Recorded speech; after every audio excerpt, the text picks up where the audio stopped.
Goeienaand gemeente, wat 'n wonderlike voorreg om hier te kan wees en om die woord van God te bring. Ek eer die Here daarvoor en ek groet u in die wonderlike naam, die naam bo alle name, die naam van Jesus. Dis die mooiste naam op die aarde, né? En ek wil vanaand net vra, wie was nie gisterand in die diens nie? Daar is enetjie. En daar is 'n ou agter ook. Hulle was nie gisterand in die diens. Nou moet ek weer van voor af begin. Sien jy, dit is nie my skuld nie. Ek moet maar van voor af, anders te weet hulle nou niks wat aangaan nie. So hulle moet nou mooi luister. Daar was 'n vriend van my, hy was 'n sendeling. Hy het hier bo in Afrika gaan sendingwerk doen. En hy het daar by die Zambesi rivier gestop, want daar's 'n restaurant, jy kan lekker tee drink daar, en ietsie eet en so aan. En toe het hy gehoor die seekoeie plas hier in die water. Hy stap toe so rustig af daar na die rivier toe, en hy bekyk die seekoeie so lekker, jy weet. En toe draai hy nou om terug te loop, en toe hy so omdraai, toe staan daar tussen sy bakkie en hom 'n leeu. Nou as julle môre aankom, dan vertel ek julle wat met hom gebeur het. So as jy 'n Bybel by jou het, maak hom vir my oop by Markus hoofstuk 5. Markus hoofstuk 5. Markus hoofstuk 5. Jy weet, ons lewe in dae wanneer mense eintlik met God speel. Hulle neem die Here aan, maar as hulle hier uitgaan, kom by die werksplek, dan leef hulle op enige ander manier, as wat hulle hier geleer het.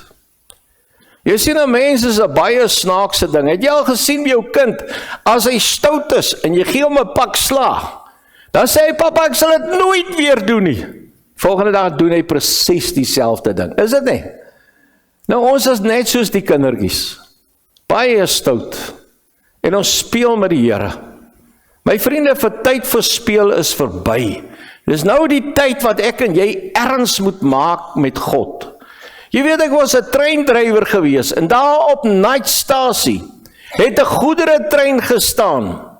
En daai tyd het jy baie lank op 'n stasie gestaan, en die drywer en assistent het uitgeklim, en hulle het op hierdie kantplatform blikkies, Coca-Cola blikkies en Fanta blikkies gepak, en toe vat hulle van daai ballastlippe, en dan gooi hulle die blikkies, dan kyk hulle, wie kan die meeste blikkies afgooi. Maar dit het vervelig geraak, toe begin hulle mekaar te gooi. En die assistent gooi die drywer toe hy weghardloop op sy hak, en toe hardloop hy weg. En die drywer tel 'n klip op, en die assistent hardloop voor hulle trein verby, en as 'n spoor langs hulle trein, en hy spring om op die platform te land, toe kom die lokale trein verby en slaan hom in die lug. En hy's op slag dood. Jy sien, hy het gespeel. Dis 'n plek waar jy moet fokus. Die kerk is 'n plek waar jy moet fokus. My vriende, ons het te veel mense wat sterf sonder Christus. Heeltemal te veel. My vriende, ek wil jou uitdaag vanaand. Maak erns met jou verhouding met God. Moenie met hom speel nie. Is 'n gevaarlike ding om te doen. Nou ek wil graag uit hierdie gedeelte in Markus hoofstuk 5 vanaf vers 1 vir jou lees. En dis nie my woord nie. Dis nie Nardus se woord nie.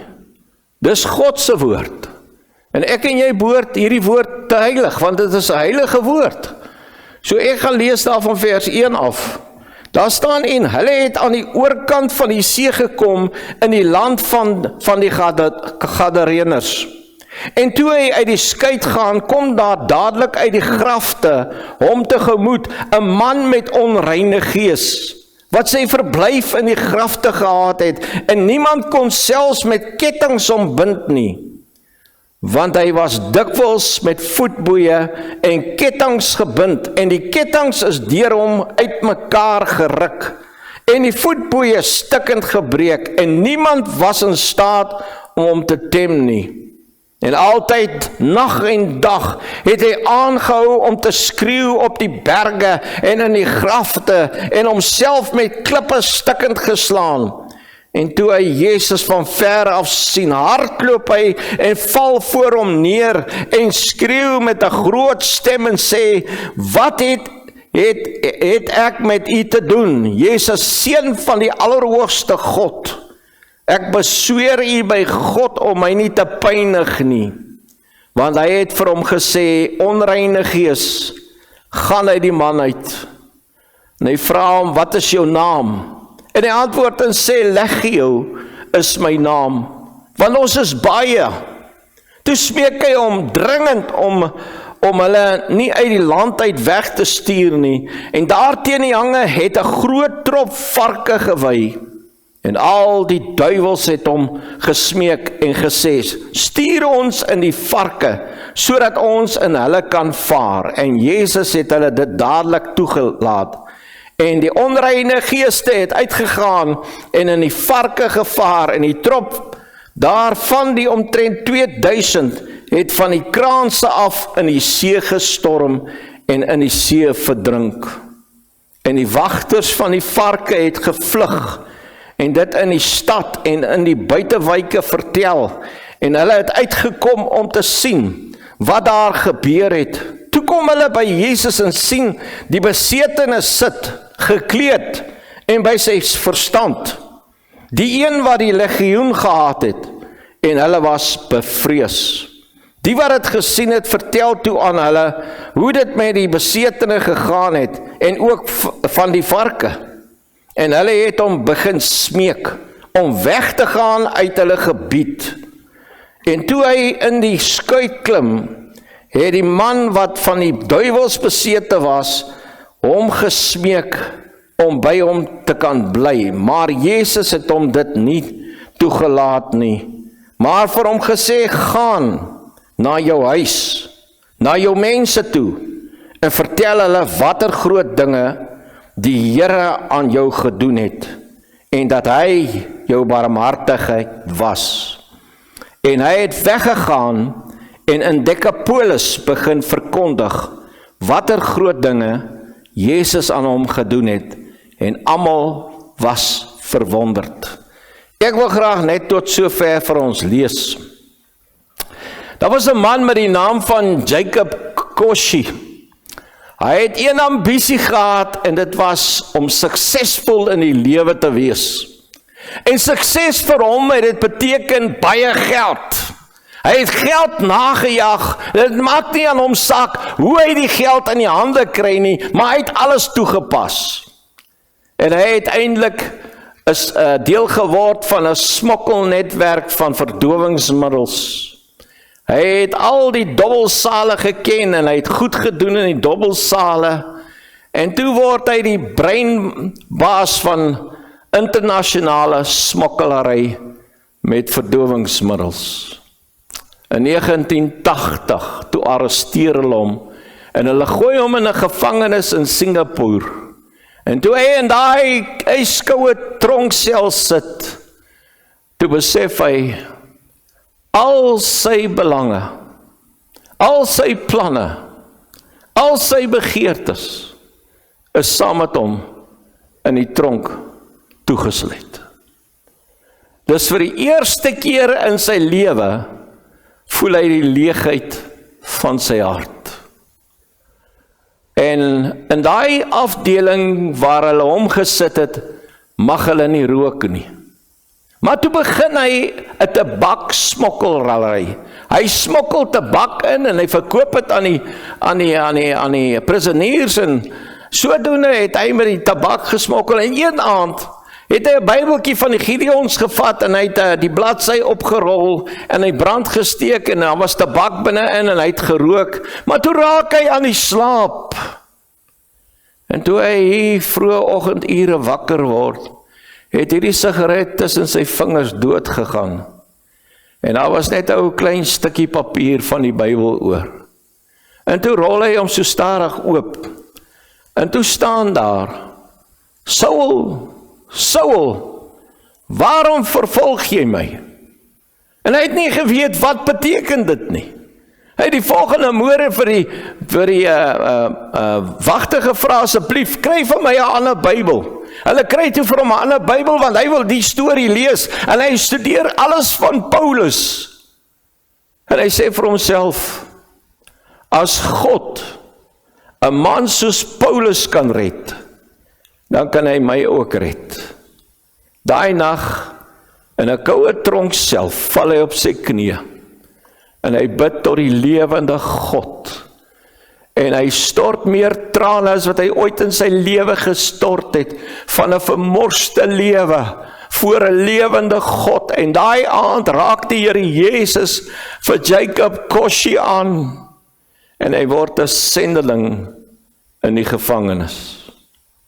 Jy sien, God red, maar hy red nie net nie, hy roep ook, en hy stuur uit. En hy het vir Koshi uitgestuur, na sy tydperk op was, het hy begin sendingwerk doen, en hy het geweldig baie mense bereik. Jy sien, dis die werking van God. Dis die hart van God vir verlore mense. En ek dink nie, ons dink genoeg daaroor nie. Nou ek wil met jou praat oor die tema, God red, en hy stuur mense uit. God red, en hy roep, en hy stuur.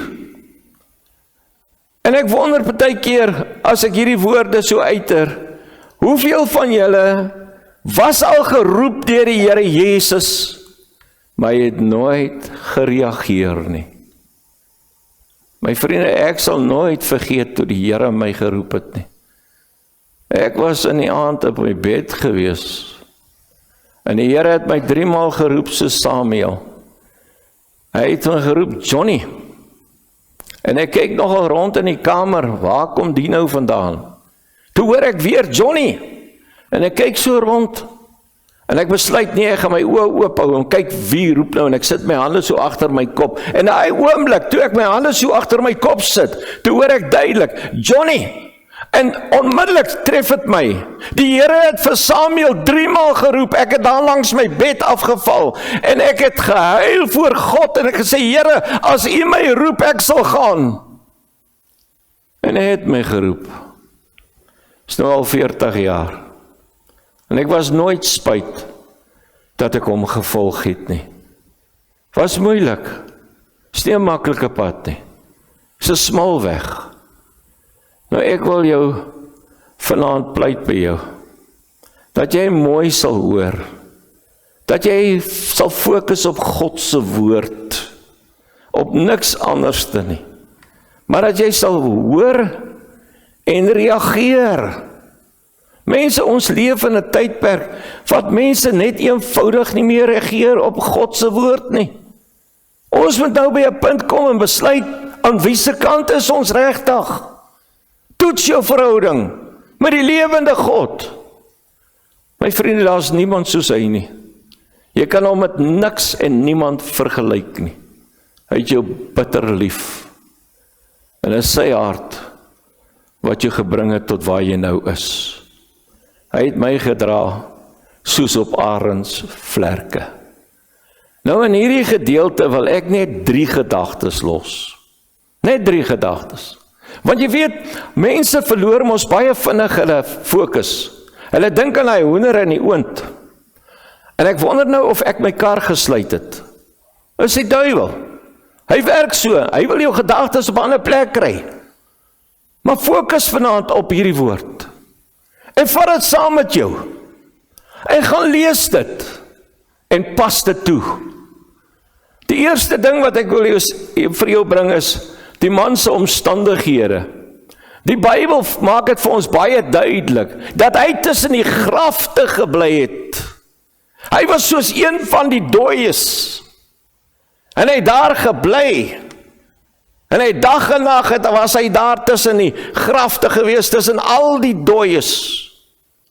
Maar weet jy dat, ons leef in 'n tydperk, dat ons eintlik meer dooie mense op die aarde het, as in die grafte. Het jy er al aan gedink? Want hierdie Here Jesus sê, sonder hom is daar geen lewe nie. Hy gee vir ons die lewe. Hy is die weg, die waarheid en die lewe. Jare terug het hulle 'n rolprent uitgebring met die naam van The Walking Dead. Ek kan jou vertel, ek het 'n baie dooie mense al in my lewe gesien. Hulle loop hier rond tussen ons. In die fabrieke sien ek hulle. Hulle vang die domste dinge aan, want hulle is blind, hulle kan nie sien nie. My vriende, jy moet seker maak vanaand dat jy regtig die lewe ontvang het. Hierdie man het tussen die grafte gebly. En dit spreek van 'n doodsbestaan. Geen hoop vir hom nie. Ek wonder, het jy die sin van die lewe ontdek? Het jy regtig by die punt gekom wat jy weet wat dit beteken om te lewe? En dat die Here Jesus in jou hart is? Dat jy vir mense kan sê hy leef met 'n waarheid. Ons het baie mense in die kerk wat dit getuig, maar nooit die lewe ontvang nie. So 'n man in die kerk gehad, hy het vir sy vrou gesê, hulle gaan kombuiskaste insit in Durban. Toe gaan kuier hy nou vir 'n ander vrou op die strand. En toe gaan 'n diaken van die kerk, en hy kamp langs hom uit. Jy sien, God openbaar alles, né? Ons moet nie speel nie. Man moet nie soos die dooies wees nie. As jy lewe, moet jy lewe. Ek weet, daar's baie versoekings. Daar's baie boodskappers nou daar buitekant. Valse en mense wat die waarheid verkondig. Maar ek en jy moet by die punt kom en weet, ek staan in 'n verhouding met hom. Ek is nie deel van die begrafplaas mense nie, maar ek is deel van hom wat lewe. Maar as 'n tweede gedagte wat ek wil hê jy moet sien. Hy was hulpeloos. Heeltemal hulpeloos. Die enigste ding wat die mense van Gadara vir hom kon offer, was om hom met kettinge te boei. Die Bybel sê, hy het al die kettinge gebreek.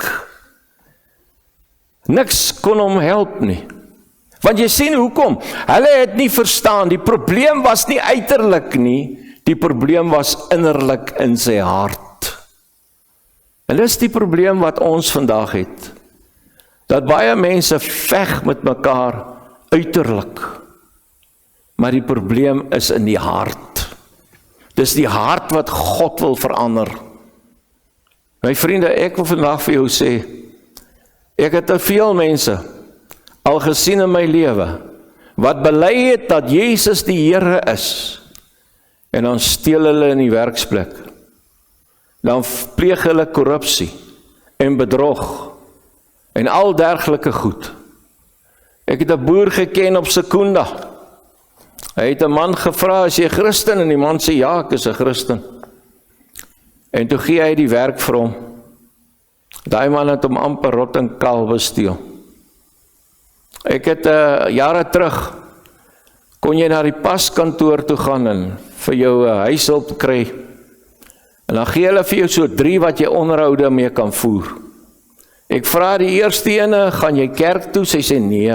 Lees jy die Bybel? Nee. Ek sê ook, ek sal weer met jou kontak maak. Die tweede een kom in, ek vra vir haar, luister, lees jy die Bybel? Partykeer. Gaan jy kerk toe? Partykeer. Ek sê, nou glo jy in die Here Jesus?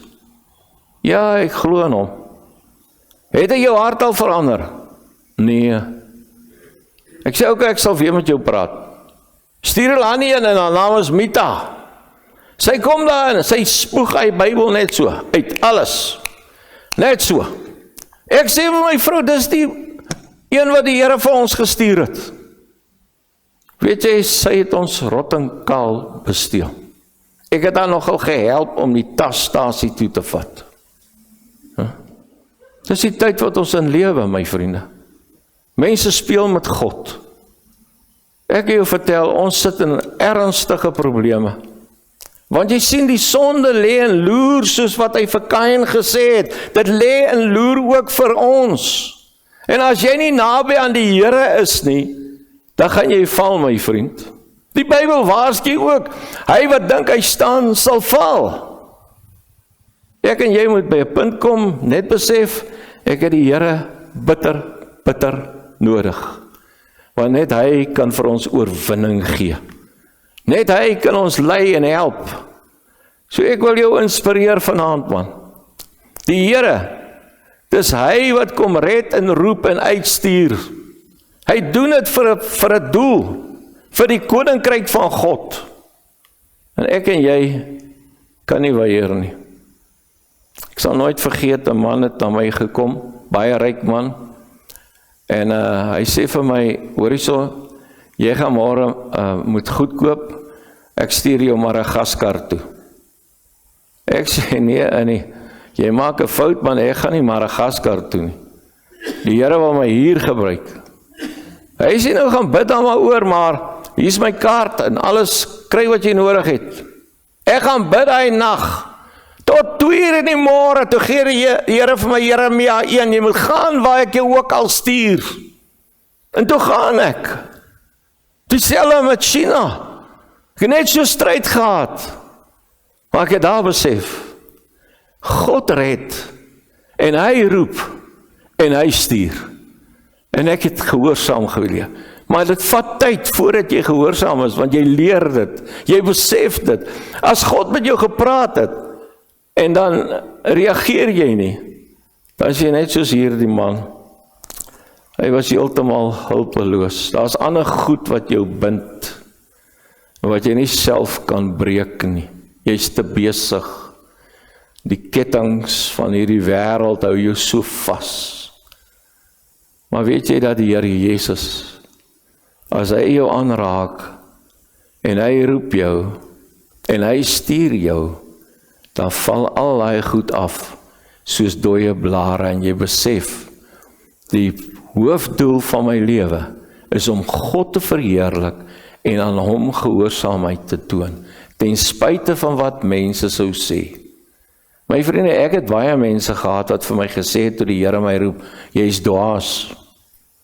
Jy kan nie nou bedank nie. Jy's 'n treindrywer.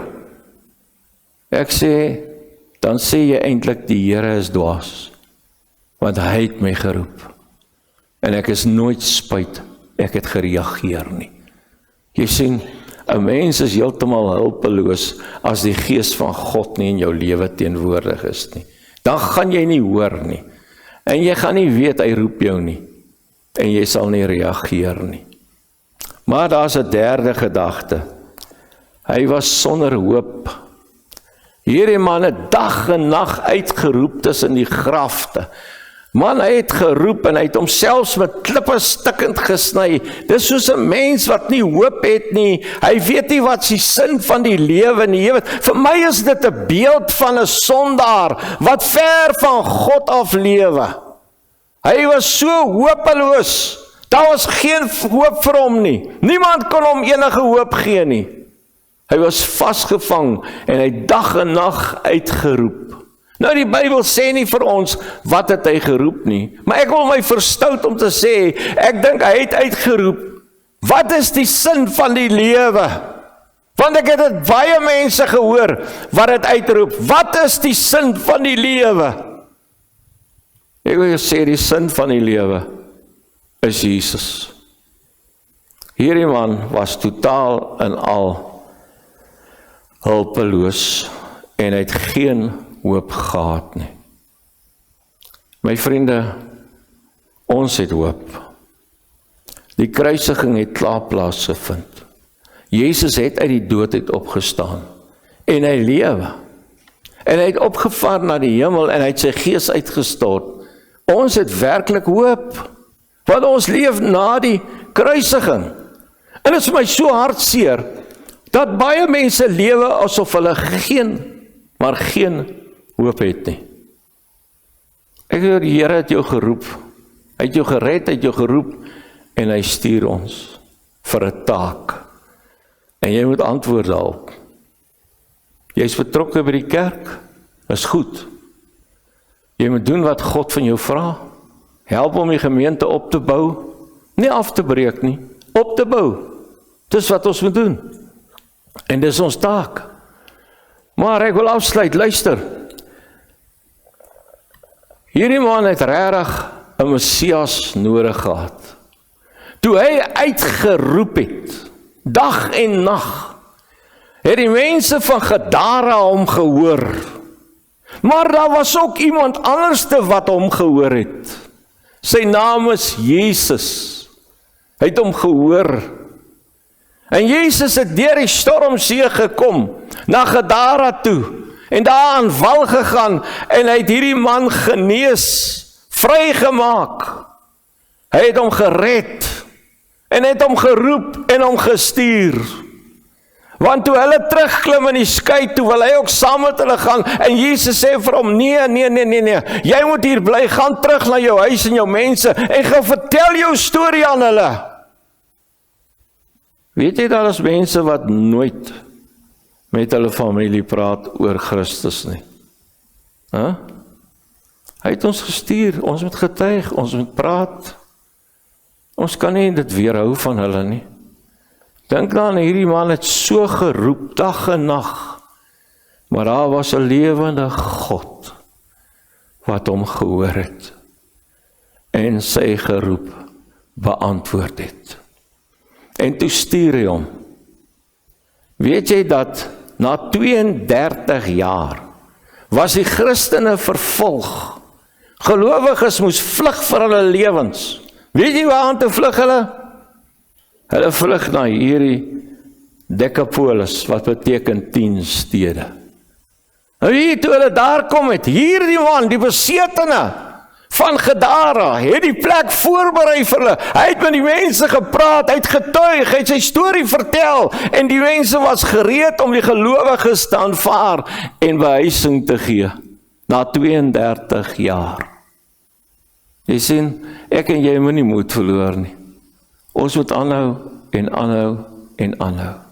Jy weet wat is ons wagwoord? Volharding. Is nie maklik nie, maar jy moet volhard. My kinders sê altyd vir my, Dada moet nou 'n bietjie aftree, jong, stadig nou 'n bietjie. Ek sê maar die Here het nog nie met my gepraat nie. Ek moet aanhou totdat hy my kom haal. En ek gaan nie ophou nie. Ek sal aanhou en aanhou. En weet jy hoeveel mense word geïnspireer as hulle sien dat ek volhardend op hierdie pad bly? My vriende, die mense hou ons dop. Ek sê altyd vir my vrou, jy weet die wêreld kyk tot of jy jou skoene onder politoer. Hulle hou jou dop. Hulle kyk na alles, tot die kindertjies kyk na jou. Hulle sien wat jy doen. Ek wil afsluit, luister. Ek het die voorsitter van die CSV in Kensington gewees. En daar was 'n ouetjie gewees, ou Petrus. Hy was gebore uit 'n verkeerde verhouding. Sy ma en haar stiefpa het in 'n verhouding gegaan. En ou Petrus is daar uitgebore. Nou as jy Jeppystown ken, dis baie arm mense. Ou Petrus, as hy by die skool kom, dan is hy net so vuil soos die vorige dag wat hy huis toe gegaan het. Hy was altyd in die moeilikheid. Gedurig het hy in die hoek gesit. En eendag het ek my skoene politoerkas skool toe gevat. En ek soek 'n ouetjie wat ek nou daar op die kas kan sit, en ek sien nou Petrus sit al klaar in die hoek, maar sy swart skoolskoene lyk soos vellies. En ek roep hom, ek sê, Petrus, kom hier, kom sit hier. En ek praat op 'n mikrofoon.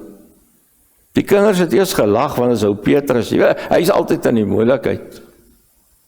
En ek trek ou Petrus se skoentjie uit. Politoer skoentjie. Hy blink sommer so. Trek vir hom 'n nuwe skoolsokkie aan. Sit vir hom 'n nuwe veter in. Trek hy skoentjie aan. En ek sit dit so langs mekaar. Ek sê vir hom, ou Petrus, wat een van die skoene dink jy is jy? Hy vat sy ou vuil vingertjie, hy druk dit op die vuil skoen. Ek sê, Petrus, hoe wil jy wees? Hy wys so op die nuwe skoen wat ek gepolitoer het. Ek sê, Petrus, maar hoe gaan ek jou binnekant skoon kry? Hy sê, ek weet nie oom Johnny, en daar begin die kind te huil. Ek het daai dag meer trane gesien in kinders se oë as in enige ander dag. Toe Petrus begin huil almal. Ek het tot onderwysers gesien wat huil. En ek stel ou Petrus voor aan Jesus. Ek vertel hom die bloed van Christus kan jou reinig. Ek sê, ou Petrus, daai spyker wat hier in die linkerhand van Jesus ingegaan het, was vir jou, Petrus. Daai spyker in die regterhand was vir jou, Petrus. Die doringkroon, die bloed wat gevloei, alles vir jou, Petrus. Maar hy huil soos 'n babietjie. Ek sê, Petrus, wil jy die Here aanneem? Hy sê, ja, oom Johnny. En ou Petrus bid saam met my. Hy neem die Here aan. En weet jy dat ou Petrus, hy is daar weg, hy's klas toe. En een Vrydag skakel die hoof vir my. Hy sê vir my, Johnny, kan jy vir ons die opening doen maandagmôre? Ek sê, ja, seker. Maandagmôre is ek by die skool. En ek doen die opening. Toe roep hulle die kinders wat nou al hulle huiswerk gedoen het, en wat netjies is, dan kry hulle groen briewe. En hier roep hy vir Petrus eerste. Die eerste keer in sy hele lewe wat hy 'n groen brief kry. En 'n paar weke later skakel sy klasonderwyseres my, Rennie Breins. En sy sê vir my, Johnny, ek wil jou iets vertel. My bossleutels raak weg. Ek sê vir die kinders, soek my sleutels. En skielik vang my oog ou Petrus, hy's op sy knieë by sy bank. Ek dink toe, maar wat maak die kind nou? Ek stap na hom toe, ek sê, Petrus, wat maak jy? Hy staan op, hy sê, juffrou, ek het vir Jesus gevra om vir ons te wys waar is die sleutels. Sy sê, ek was so verbaas, ek het net gesê, luister, sit, los die sleutels, sit. Almal gaan sit. En sy gaan sit agter haar lesenaar. Toe sê 'n stem vir haar, die sleutels is agter die boekrak. En toe sy gaan kyk, toe lê die sleutels agter die boekrak. Desembermaand kom. Ou Petrus het nog nooit 'n geskenk gekry vir Kersfees nie. Ek en my vrou besluit, ons gaan vir ou Petrus 'n fiets koop. En ek ry Jeppystown toe met die fiets. Klop aan die deur. Sy ma maak oop. Ek vra of ou Petrus hier? Ja, sy roep hom. Hy kom daar uit. Sy Petrus stap saam met my. Maak die kar agter oop. Haal die fietsie uit. Ek sê Petrus, ek het vir jou 'n fietsie gebring vir Kersfees. Maar is nie ek nie, is Jesus wat vir jou baie lief het. Hy het dit op my hart gelê om vir jou 'n fiets te koop. Maar ek wil hê jy moet my beloof. Jy sal nie in die strate ry nie. Dat jy versigtig sal wees. Hy sê, oom Johnny, is dit regtig myne? Ek sê, ja, is joune. Ek gaan hom nie terugvat nie, is joune, is jou eiendom. En nou Petrus het begin huil. Want hy het nog nooit 'n geskenk gekry vir Kersfees nie. En ek gee die fietsie vir hom. Hy stoot hom so ewe tyd daar by die voordeur in. En ek hoor net sy ma sê, en die? Hy sê, oom Johnny het dit vir my gekoop. Ek was die Here so dankbaar, dat ek 'n verskil in ou Petrus se lewe kon doen. Dat ek vir hom hoop kon gee. Dat ek vir hom kon bemoedig. Jy weet, hy het nooit 'n geldjie om by die snoepie iets te koop nie. Ek het gereeld vir hom R5 gegee. Dan sê ek, o, Petrus gaan koop vir jou ietsie daar. Dan gaan koop hy. Is dit nie wat die Here verlang van ons nie? Ek vra vir jou. Hier's baie mense. Ons kan 'n verskil maak aan hierdie wêreld. As mense wat skaam is om te praat oor hulle dinge. Maar ek wil jou inspireer, want die wet van God sê julle moet mekaar lief hê. Julle moet mekaar lief hê. En ek kan jou nie vertel hoe lief het ek ou Petrus nie. En ek weet, die Here Jesus, wat 'n werk in hom begin het, sal dit voltooi. Die werk wat hy in jou begin het, hy sal dit voltooi. Want hy het jou gered, hy het jou geroep, en hy stuur jou na die mense toe. Want as verlore mense, dis die hart van God. Ek wil graag hê dat ons saam bid, maar ek wil hê jy moet besin, of jy regtig gehoorsaam is aan God se opdrag. Kom ons bid saam. Hemelse Vader, ek wil net vir U baie dankie sê vir die groot genade wat U oor ons uitstort, Here. Dit is so onbeskryflik, ons verdien dit nie eens nie.